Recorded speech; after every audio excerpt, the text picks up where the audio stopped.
आज का विषय हम लोगों ने वर्तमान प्रधानमंत्री जी के द्वारा एक संचालित अभियान के अंतर्गत चुना है और उस पर न केवल उस योजना के विषय में अपितु साथ ही साथ और हम भी इस विषय में क्या सोचते हैं इस पर मन व्यक्त होने करने का यह अवसर प्राप्त हुआ और विशेष रूप से इस प्रसंग में जहां मेक इन इंडिया की बात है, पूरे विश्व को हम आमंत्रित करने जा रहे हैं कि भारत में आकर के आप उत्पादनों का निर्माण कीजिए। विश्व से कोई भी अगर आपकी ओर आएगा तो उसकी आशाएं अनेकों स्तरों पर जागृत होंगी। उसकी आशाएं आपकी राजनीतिक स्थिरता पर आधारित होंगी,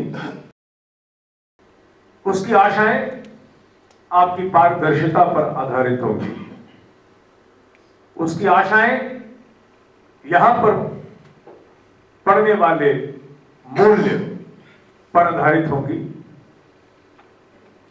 और सबसे बड़ी बात उसकी आशाएं आपकी गुणवत्ता के प्रति दृष्टि पर आधारित होंगी। हमारा पड़ोसी राष्ट्र प्राय वो सभी उत्पादनों का निर्माण कर रहा है जो हमारे यहां विश्व के अनेकों राष्ट्रों से चल करके पहुंचते हैं। कोई उत्पादन खंगाल लीजिए, ब्रांड कहीं का भी क्यों ना हो, उसमें शब्द हमारे पड़ोसी राष्ट्र के विषय में लिखा होता है। हमें भी अपने आप को खंगालना होगा। उस तरह की गुणवत्ता अभी हमारे यहां व्यवहार में नहीं आई है। गुणवत्ता हमारी प्राथमिकता नहीं है। मेक इन इंडिया का सपना साकार करने के लिए बहुत बड़ा कार्य सरकार की ओर से होने जा रहा है, क्रिएटिंग एन एप्रोप्रिएट इंफ्रास्ट्रक्चर। इसमें दो राय नहीं। सरकार इससे अधिक नहीं कर पाएगी, वो आपको मूल संसाधनों से पूरित कर देगी, युक्त कर देगी, लेकिन उसके पश्चात संभालने वाला कौन है, चलाने वाला कौन है? ये ठीक उसी प्रकार से कि बहुत सुंदर हॉस्पिटल की बिल्डिंग बनाने के पश्चात वहां कुताई बरतने वाले लोगों को सौंप दिया जाए तो जीवन रक्षा के स्थान पर जीवन हनन होना आरंभ हो जाएगा।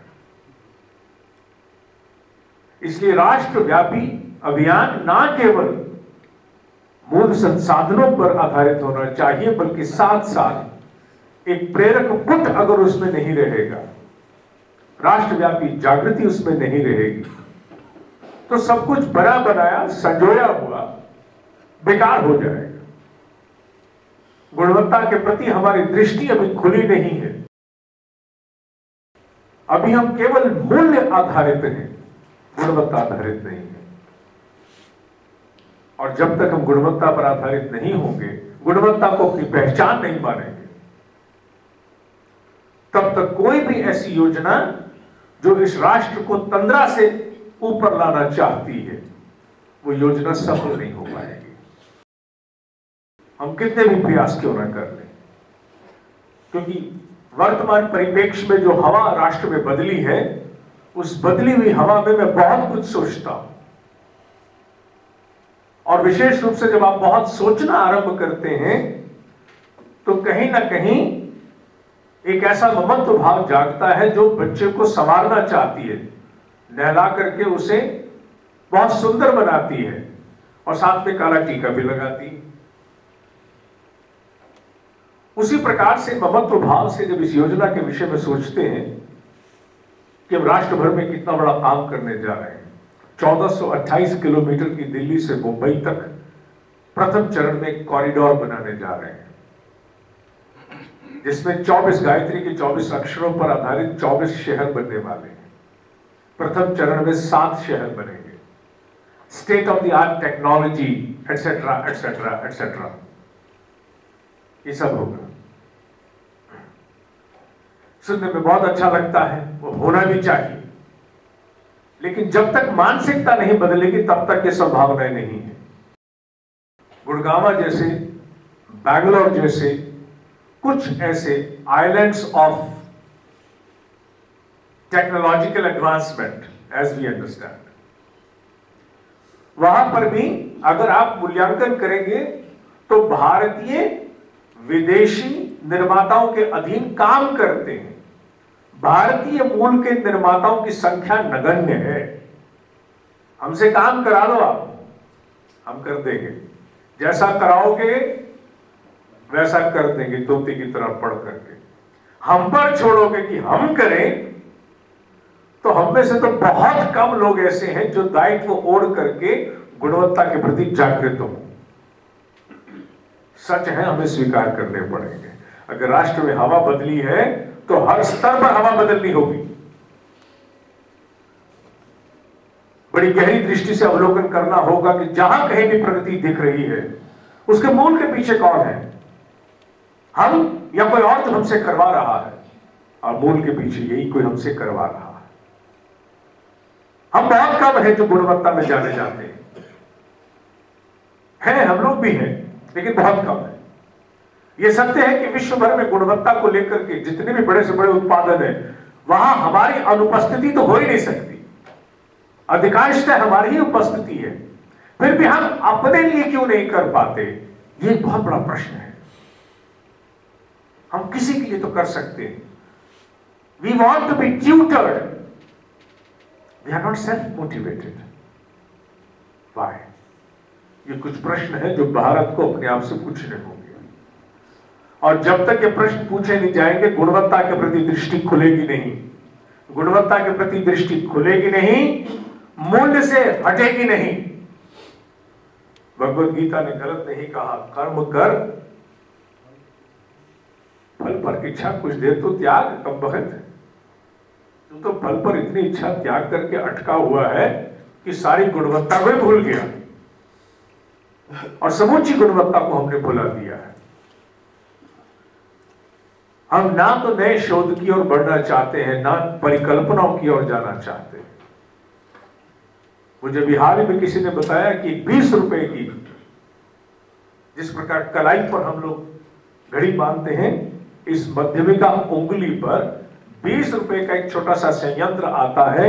आप यहां उसको बैंड बांध लीजिए और आपके द्वारा जपी जाने वाली वो डिजिटल माला 1 2 3 4, जो माला नहीं घुमा सकते जाप करने के लिए, वो डिजिटल माला दबाते जाए।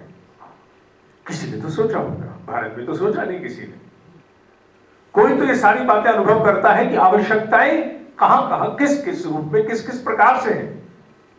उन आवश्यकताओं की पूर्ति के लिए वो फिर अपने यहां कुछ तैयारी करता है, और तैयारी करके उत्पादन हमारे सामने देता है, और फिर हम कहते हैं भाई वाह, ये तो बड़े काम की चीज है, इसे तो होना चाहिए, तो बहुत अच्छी चीज, देखो ना कितना बढ़िया काम करती है। हम कहां हैं? हम कहीं नहीं है। ये बड़े गंभीर प्रश्न है जो हमें अपने आप से पूछने होंगे। अन्यथा क्या होगा? अन्यथा एक ही कार्य होगा कि मेक इन इंडिया के अंतर्गत केवल विदेशी पूंजी आकर के हमें एक बैक ऑफिस की तरह प्रयोग करेगी। जिस दिन कोई और हरा भरा मैदान उसे दिखाई देगा, उस दिन यहां से पलायन हो जाएगा। मत भूलिए, बहुत से राष्ट्र तैयार हो रहे हैं, और यही बात मेक इन इंडिया के लिए भी हो सकती है।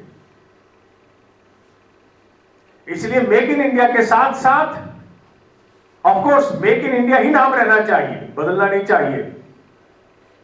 प्रधानमंत्री जी की इस पहल को मैं बधाई देता हूं, लेकिन एक काम उनका है, अब दूसरा काम समाज का है, हम लोगों का भी है। हम मेक इन इंडिया में अपनी आहुति देना चाहते हैं। उन्होंने जो समूची योजना अभी तक सामने आई है, वो विदेशों से उन लोगों को प्रेरित किया जो भारत में आकर के बनाए। हाँ, तात्कालिक रूप से इसका लाभ हमारी अर्थव्यवस्था को मिल सकता है, लेकिन ना भूलें कि लगभग 100 राष्ट्र और भी हैं जो अंग्रेजी भाषा और इस प्रकार के स्किल्स को विकसित करने में लगे हुए हैं, और वो बहुत तीव्रता से आगे बढ़ रहे हैं। आने वाले 20 साल में बहुत कुछ हो सकता है। जब तक हम नए 24 शहर आरंभ करेंगे, तब तक 48 प्रतिद्वंदी भी साथ साथ तैयार हो चुके होंगे। सैमसंग, एप्पल, इस जैसे कितने सारे और उत्पादक हैं, निर्माता हैं, जो फिर भारत के स्थान पर वहां ढूंढेंगे, क्योंकि आने वाला व्यक्ति तो ये देखना चाहता है कि गुणवत्ता के आधार पर पूरा और लागत के आधार पर अधूरा कहां मिलता है। उसे जहां मिलेगा वो वहां जाएगा, वो आपसे ब्याह थोड़ी है।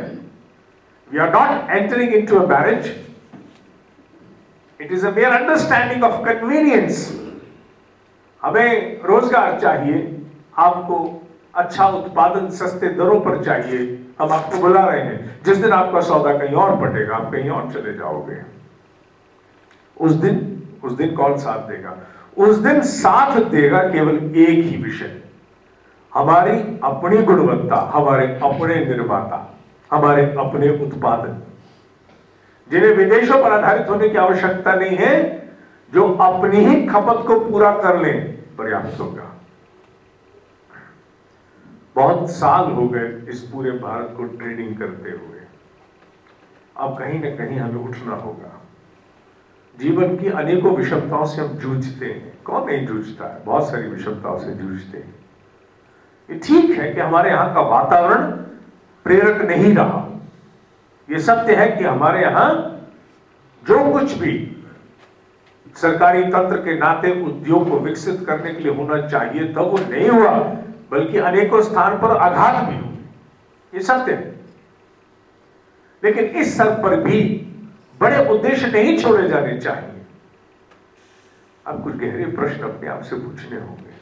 अपने आप को जगाना बड़ा कठिन होता है, कोई भी छोटी परिस्थिति आए अपने आप को जगाना सबसे कठिन होता है। जब आपको अपने आप को जगाना पड़ता है, एक उत्पादक होने के नाते, एक ट्रेडर होने के नाते, तो बड़ी कमर टूटती है, आसान नहीं है समाधान। और भारत को अगर स्वर्णिम भविष्य की अपेक्षा है तो कमर तोड़ने के लिए तैयार होना होगा। अगर आप कमर तोड़ने के लिए तैयार नहीं है तो फिर स्वर्णिम भविष्य आपको मिलने वाला नहीं। मेरा मानना है कि अगर 5% भारत भी जाग गया तो पूरे राष्ट्र के लिए बहुत कुछ किया जा सकता है।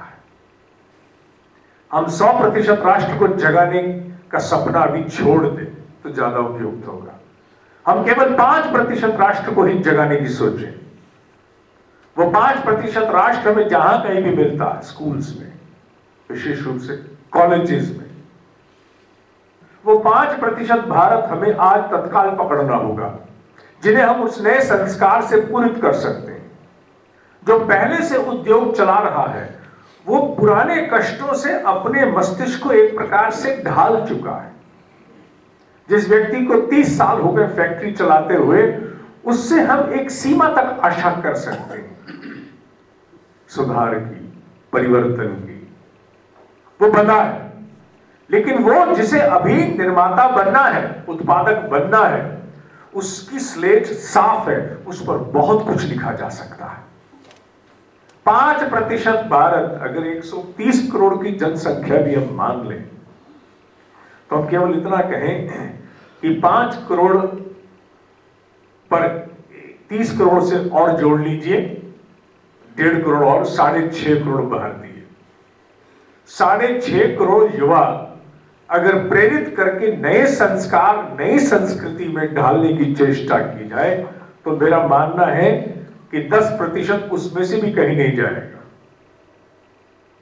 और अगर 5% के 10% अर्थात लगभग 60-65 लाख युवा अगर नई संस्कृति पर जुझारू मानसिकता से उत्पादकता को अपना धर्म मानते हुए, धर्म हिंदू नहीं, गुणवत्ता, उत्पादकता, श्रेष्ठता को धर्म मानते हुए अगर पूरे भारत में झोंक दिए जाए तो बहुत बड़े स्तर का परिवर्तन लाया जा सकता है।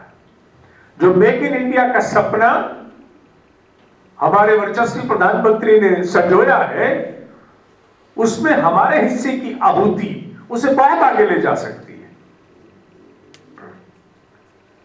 इस रिकॉर्डिंग के माध्यम से मैं विशेष रूप से उन संस्थानों को अपनी बात कहना चाहता हूं जो शिक्षा के क्षेत्र में, विशेष रूप से इंजीनियरिंग और मैनेजमेंट, इन धाराओं को पढ़ाने में जुटे हुए, विशेष रूप से इन्हें, कि प्लेसमेंट के लिए आप सभी संस्थानों में एक प्रकोष्ठ होता है। नौकरी दिलवाने के लिए आप सब बड़ी चेष्टाएं करते हैं, हर साल अपने यहाँ मेला लगाते हैं, बॉडी शॉपर्स आते हैं और आकर के आपके यहां से कुछ न कुछ बटोर के ले जाते हैं। कृपया करके कुछ ऐसे प्रकोष्ठ भी लगाने की चेष्टा कीजिए जहां भले सरकार के साथ जुड़ करके आप अपने यहां के उद्योग के कुछ मॉडल बना सकें। हमारे यहां से प्लेसमेंट फला फला गई थी, ये सब देखिए एलुमनाई मीट में। पिछले साल हमारे यहां पर जब प्लेसमेंट का मेला हुआ था तो इतने लड़के फला कंपनी ले गई, इतने लड़के फला कंपनी ले गई। इसी पर वो आधारित करते हैं अगले वर्ष की नई एडमिशंस को, कि हमारे यहाँ की प्लेसमेंट बहुत अच्छी है, 100% प्लेसमेंट है और बड़ी बड़ी कंपनियों में जाती है। लेकिन ऐसा कोई आज तक प्रकोष्ठ सुनने में नहीं आया जो ये कहे कि हमारे यहां से 5 स्टार्टअप, माने नए बिजनेस को आरंभ करने वाले, नया उद्योग शुरू करने वाले स्टार्टअप, हमारे यहां से 5 स्टार्टअप भी पिछले साल शुरू हुए। हमारे यहां से 10 स्टार्टअप पिछले साल शुरू हुए। हमारे यहां के 20 लड़कों ने मिलकर के 3-3 के ग्रुप्स में या 5-5 के ग्रुप्स में 5 या 6 स्टार्टअप शुरू किए। ये शब्द है ही नहीं हमारे यहां। मैं योजनाओं को साथ साथ मूर्त रूप भी दे रहा हूं, केवल सपना सजने से सारी बात नहीं बनने वाली, उस सपने को साकार करने के लिए भी कुछ ना कुछ करना होगा। और ये बात सत्य है कि जो शिक्षा संस्थान अपने यहां स्टार्टअप के प्रकोष्ठ बनाना शुरू कर देगा, उसके यहां के सफल उद्योग उस शिक्षा संस्थान को वापस पता नहीं कितना कुछ लौटाने के लिए तत्पर होंगे। अगर मेरे कॉलेज में मुझे एक स्टार्टअप कराने में सहायता की और मैंने 5-10 करोड़ रुपए कमा लिया, तो मेरे लिए 10 लाख रुपए का चेक अपने कॉलेज को देना कुछ भी नहीं है, 20 लाख का चेक देना कुछ भी नहीं है। हमें और कुछ की आशा ही नहीं है। हमारे द्वारा आरंभ किए गए स्टार्टअप ही हमें हर साल बहुत पैसा दे दिया करेंगे, क्योंकि नए मंदिरों की स्थापना करनी है। तो नए देवालय कौन है? प्रचलित देवालयों से अधिक आवश्यकता नए देवालयों की, नए मंदिरों की। और नए मंदिर वही है जहां से उद्यमिता, एंटरप्रेन्योरशिप, श्रेष्ठता, गुणवत्ता, उत्पादकता, इस प्रकार का पर्जन्य बरसे, वो नए देवालय। और वो नए देवालय हैं जहां इंजीनियरिंग और मैनेजमेंट जैसी विधाएं पढ़ाई जाती हैं। वो रेडीमेड मंदिर है, you don't have to do much about it, they are already installed. The only thing is you have to simply add something to it. और बड़ा सपना प्रधानमंत्री ने आपको दे दिया है, make in India. And whatever you will make in India automatically, और विदेशी निर्माताओं पर केवल आधारित न होते हुए हम अपने राष्ट्र के वर्चस्वी संस्थानों का निर्माण करें। We are really in deficit of new startups, new building. बहुत बड़ा अभाव है हमारे यहां, वो सोच ही नहीं है हमारे यहां। शिक्षा स्तर से आरंभ होकर के व्यवसाय तक बीच में उद्यमिता नहीं आती है। एंटरप्रेन्योरशिप को भी पढ़ाया जाता है तो लीडरशिप के साथ पढ़ाने की चेष्टा, और वो लीडरशिप भी कौन सी जो कहीं ना कहीं कार्यरत है, नौकरी में है। वो लीडरशिप नहीं जो अपने बुद्धि कुछ नया अधिष्ठान आरंभ करने की सोचे। हम लोग गत अनेकों वर्षों से एंटरप्रेन्योरशिप पर कार्यक्रम करते रहे, शिक्षा संस्थाओं में जा जाके करते रहे, अनेकों स्थानों पर किए, लेकिन तब संभवतः पीठ पीछे की हवा नहीं थी, इन बातों का महत्व नहीं था। आज पीठ पीछे की हवा है, और आज पीठ पीछे की हवा है मेक इन इंडिया। सरकार की योजना कुछ भी हो, लेकिन हमारी दृष्टि ये कहती है कि भारत जब तक अपने उत्पादनों के साथ, गुणवत्ता के साथ, श्रेष्ठता को आधार मानते हुए आगे विकसित नहीं होगा, कोई भी स्थायी समाधान संभव नहीं है। और इसके लिए मूल संस्कृति बदलनी पड़ेगी, सोच बदलनी पड़ेगी। और सोच बदलना उन लोगों के लिए बड़ा कठिन होता है जो लंबे काल से अभ्यस्त हो चुके हैं एक प्रकार के व्यवहार के, और जिन्हें अभी जीवन की चुनौतियों का सामना करना बाकी है, जिनकी स्लेट साफ है। People with open mind, with blank slate, उन पर कुछ भी लिख दोगे, संभावना है कि वो उनका संस्कार बन जाए। तो क्यों ना 5% भारत पर अपनी ऊर्जा और आशा दोनों का निवेश करें। It's not only the investment in the form of resources but also expectancy. हम उस भारत पर आधारित होकर के आशान्वित हो कि 5% भारत, और इतनी बड़ी मात्रा आपको हर समय मिल सकती है, स्कूल्स और कॉलेजेस, विशेष रूप से कॉलेजेस में मिल सकती है, क्योंकि राष्ट्र में बड़े इंजीनियरिंग कॉलेज खुले हैं। हम सामाजिक संस्थान होने के नाते शिक्षा का स्तर तो नहीं बढ़ा सकते, लेकिन हां, जो कुछ भी शिक्षा के स्तर जहां कहीं भी उपलब्ध है, उनमें प्रेरणा की आहुति देकर के उनकी शिक्षा को और अधिक सार्थक अवश्य बना सकते हैं। और मैं चाहूंगा कि आने वाले समय में विशेष रूप से कन्या संकल्प शक्ति पर भी आधारित होकर, कन्या संकल्प शक्ति पर जिन लघु उद्योगों की परिकल्पना भारत में की गई थी, वो कन्या संकल्प शक्ति के माध्यम से बहुत सफल हो सकती है। हम कन्या संकल्प शक्ति के कार्यक्रम में भी, कल एक कार्यक्रम प्रस्तावित है, संभवतः 600 या 650 लड़कियों का कार्यक्रम करनाल में प्रस्तावित है कल। तो पहली बार कल वहां भी ये चर्चा छेड़ी जाएगी, ताकि हम लड़कियों को भी इस उद्यमिता के लिए तत्पर करें, प्रेरित करें। Why don't they foresee a vision for tomorrow? They plan for some enterprise. वो कुछ ऐसा सोचे। और जब तक ये विषय नहीं छेड़े जाएंगे पूरे राष्ट्र में, आने वाले समय में जो 24 नए आधुनिकतम नगरों की परिकल्पना की गई है, वो केवल उसी प्रकार से होगी जैसा मैंने उल्लेख किया कि संयंत्र बहुत सुंदर है, चलाने के लिए कुशल व्यक्ति नहीं है। और भारत को समर्पित, केंद्रित, कुशल व्यक्तित्व की आवश्यकता सर्वाधिक है। और प्रधानमंत्री की योजनाओं के प्रति अपने हिस्से की आहुति इसी बात से बनती है कि हम अपने समाज में जहां कहीं भी जिस किसी से भी मिले, क्योंकि सुनने के पश्चात पहला कदम क्या होना चाहिए। हर व्यक्ति तो कॉलेज में जाके लेक्चर नहीं देता, मुझे सौभाग्य है मैं देता हूं, हर व्यक्ति को तो नहीं है। तो वो क्या करे, केवल सुन करके ताली पीटे? नहीं, समाज में जहां कहीं भी निकले, ट्रेन में भी बैठा हो, खास तौर पे वो लड़का जिसकी आयु 18 से 25 वर्ष के बीच की दिखती हो, उसके साथ उसके माता पिता बैठे हो कि ना बैठे हो, पूरे बेशर्म भाव से उससे बात करना शुरू करें। We hesitate a lot. मैं स्वयं बड़ा हेजिटेट करता हूं, ट्रेन में भी मुझे नए लोगों से बात करने बड़ी हेजिटेशन है, लेकिन 18 से 25 के बीच का लड़का या लड़की दिख जाए, मेरी हेजिटेशन का मुझे पता ही नहीं रहता, और मैं तत्काल पूछना शुरू करता हूं, नाम, कहां पर पढ़ते हो, क्या पढ़ते हो, क्या सपना है, क्या करना चाहते हो, और पूरी तरह कूद जाता हूं। पहले पहल तो उसको लगता है कि अतिक्रमण हो रहा है, लेकिन बाद में उसको बातों में जब थोड़ी देर घुमाया जाता है, उसको लगता है नहीं, someone is there who knows and who wants to know more and wants to inform me।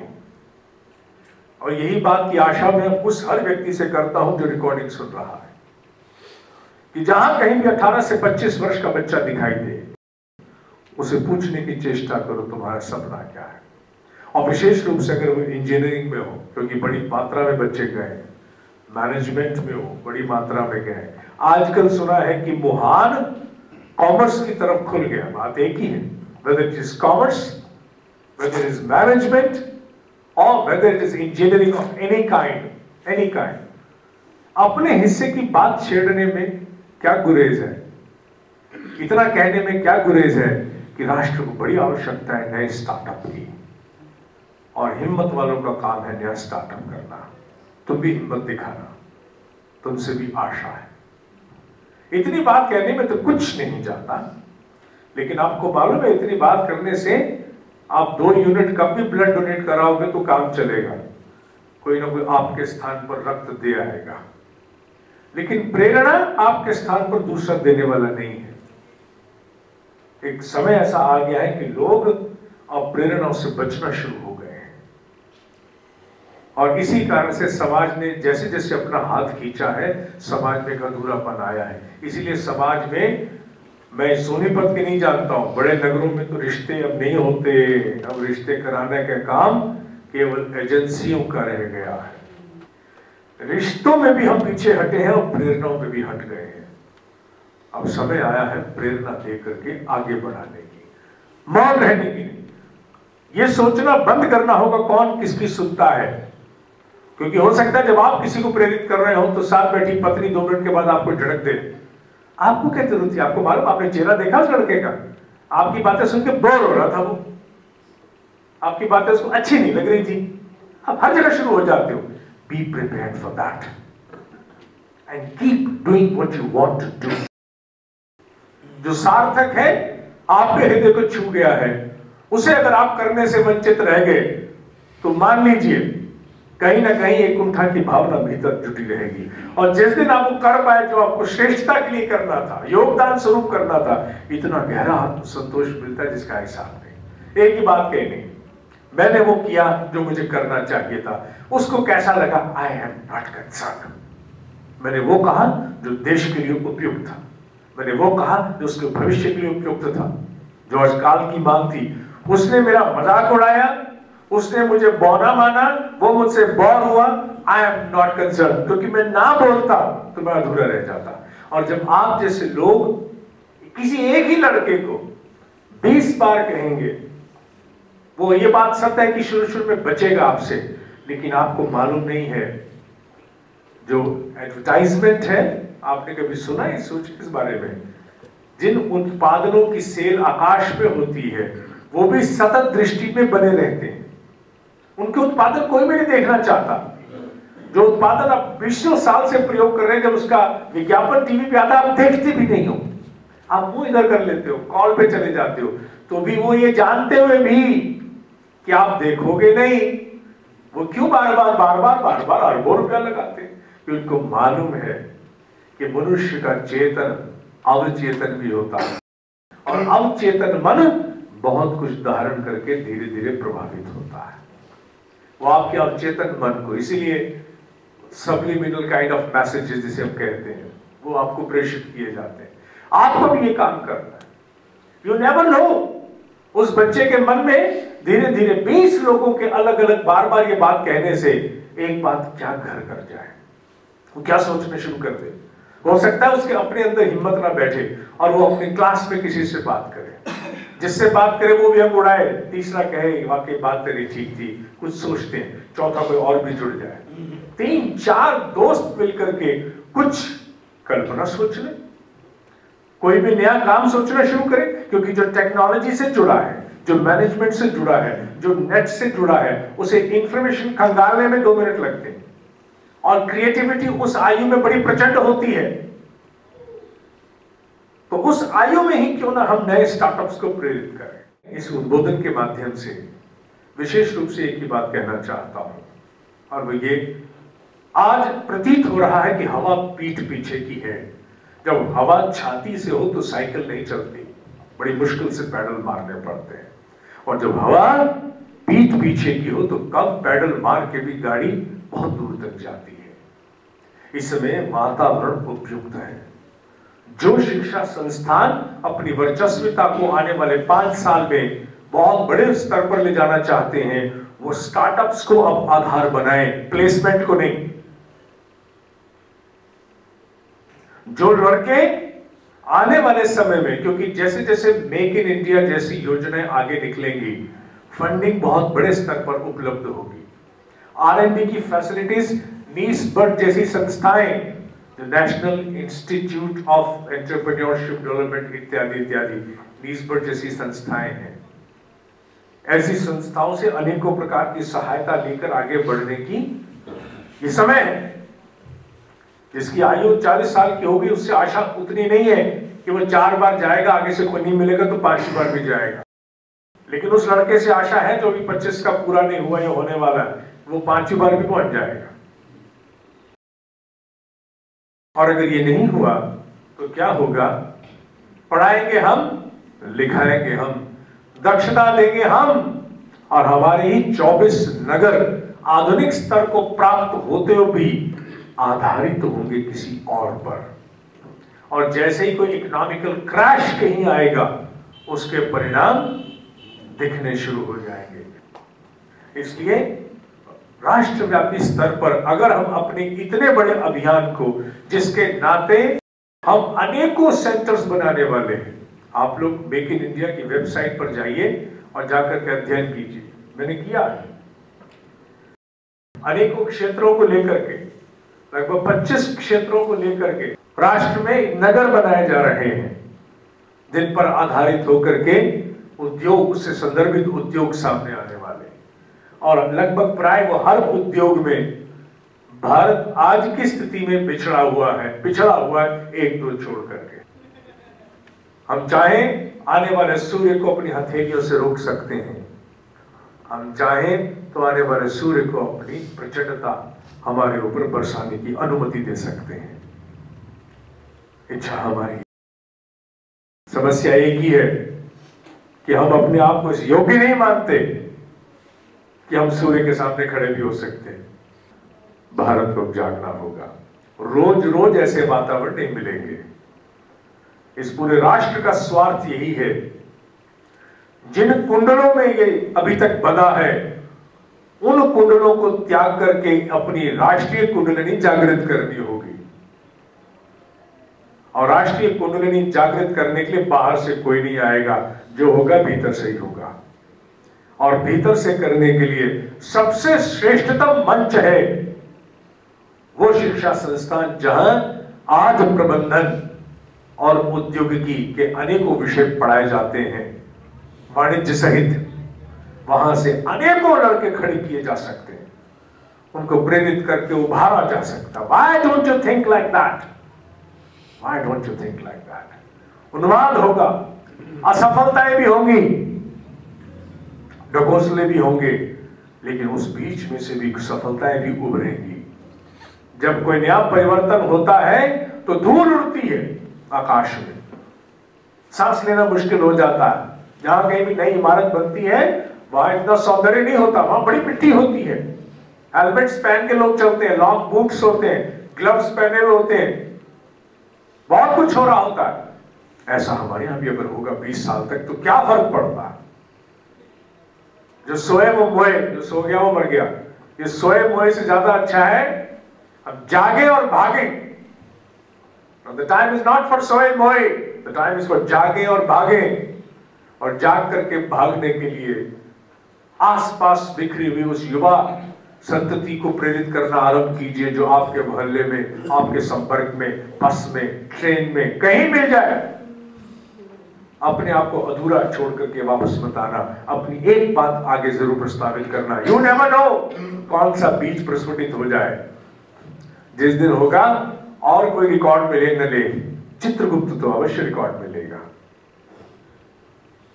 पुण्य कमाने का तो कार्य कर सकते हैं हम लोग, इससे बड़ा और कोई पुण्य नहीं है। और सृजन के अंतर्गत हम पहले भी यदा कदा करते रहे हैं, अब और ज्यादा शक्ति से करेंगे, क्योंकि अब वातावरण अनुकूल प्रतीत हो रहा है। ओम शांति।